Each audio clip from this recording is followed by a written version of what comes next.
أعوذ بالله من الشيطان الرجيم.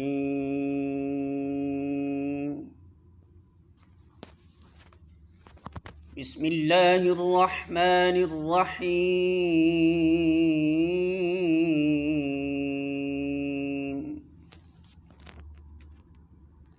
ألم تر إلى الذي حاج إبراهيم في ربه أن آتاه الله الملك إذ قال إبراهيم ربي الذي يحيي ويميت قال أنا أحيي وأميت قال إبراهيم فإن الله يأتي بالشمس من المشرق فأت بها من المغرب فبهت الذي كفر والله لا يهدي القوم الظالمين.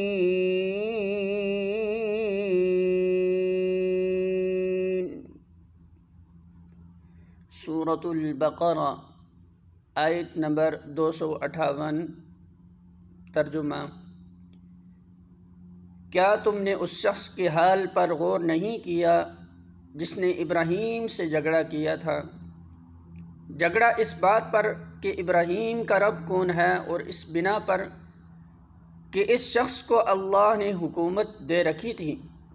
جب ابراہیم نے کہا کہ میرا رب وہ ہے جس کے اختیار میں زندگی اور موت ہے، تو اس نے جواب دیا، زندگی اور موت میرے اختیار میں ہے۔ ابراہیم نے کہا، اچھا، اللہ سورج کو مشرق سے نکالتا ہے، تو ذرا اسے مغرب سے نکال لا۔ یہ سن کر وہ منکر حق ششدر رہ گیا، مگر اللہ ظالموں کو راہ راست نہیں دکھایا کرتا۔ سورۃ البقرہ حاشیہ نمبر 289۔ اوپر دعویٰ کیا گیا تھا کہ مومن کا حامی و مددگار اللہ ہوتا ہے، اور وہ اسے تاریکیوں سے روشنی میں نکال لاتا ہے، اور کافر کے مددگار طاغوت ہوتے ہیں، اور وہ اسے روشنی سے تاریکیوں کی طرف کھینچ لے جاتے ہیں۔ اب اسی کو توضیح کے لیے 3 واقعات مثال کے طور پر پیش کیے جا رہے ہیں۔ ان میں سے پہلی مثال ایک ایسے شخص کی ہے جس کے سامنے واضح دلائل کے ساتھ حقیقت پیش کی گئی، اور وہ اس کے سامنے لاجواب بھی ہو گیا، مگر چونکہ اس نے طاغوت کے ہاتھ میں اپنی نکیل دے رکھی تھی، اس لیے وضوح حق کے بعد بھی وہ روشنی میں نہ آیا اور تاریکیوں ہی میں بھٹکتا رہا۔ بعد کی 2 مثالیں 2 ایسے اشخاص کی ہیں جنہوں نے اللہ کا سہارا پکڑا تھا، سو اللہ ان کو تاریکیوں سے اس طرح روشنی میں نکال لایا کہ پردہ غیب میں چھپی ہوئی حقیقتوں تک کا ان کو عینی مشاہدہ کرا دیا۔ سورۃ البقرہ حاشیہ نمبر 290۔ اس شخص سے مراد نمرود ہے جو حضرت ابراہیم علیہ السلام کے وطن عراق کا بادشاہ تھا۔ جس واقعے کا یہاں ذکر کیا جا رہا ہے اس کی طرف کوئی اشارہ بائبل میں نہیں ہے، مگر تلمود میں یہ پورا واقعہ موجود ہے اور بڑی حد تک قرآن کے مطابق ہے۔ اس میں بتایا گیا ہے کہ حضرت ابراہیم علیہ السلام کا باپ نمرود کے ہاں سلطنت کے سب سے بڑے عہدے دار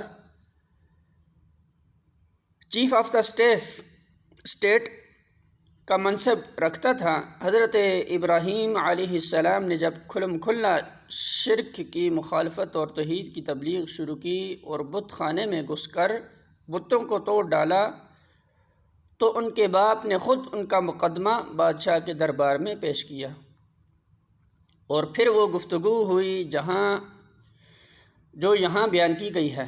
سورۃ البقرہ حاشیہ نمبر 291۔ یعنی اس جھگڑنے میں جو بات ما بہن نزاع تھی وہ یہ تھی کہ ابراہیم علیہ السلام اپنا رب کسی کو مانتے ہیں اور یہ نزاع اس وجہ سے پیدا ہوئی تھی کہ اس جھگڑنے والے شخص یعنی نمرود کو خدا نے حکومت عطا کر رکھی تھی۔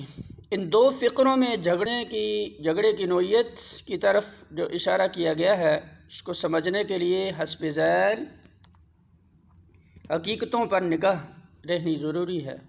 نمبر 1، قدیم ترین زمانے سے آج تک تمام مشرکین سوسائٹیوں کی یہ مشترک خصوصیت رہی ہے کہ وہ اللہ تعالیٰ کو رب الارباب اور خدایگان کی حیثیت سے تو مانتے ہیں، مگر صرف اسی کو رب اور تنہا اسی کو خدا اور معبود نہیں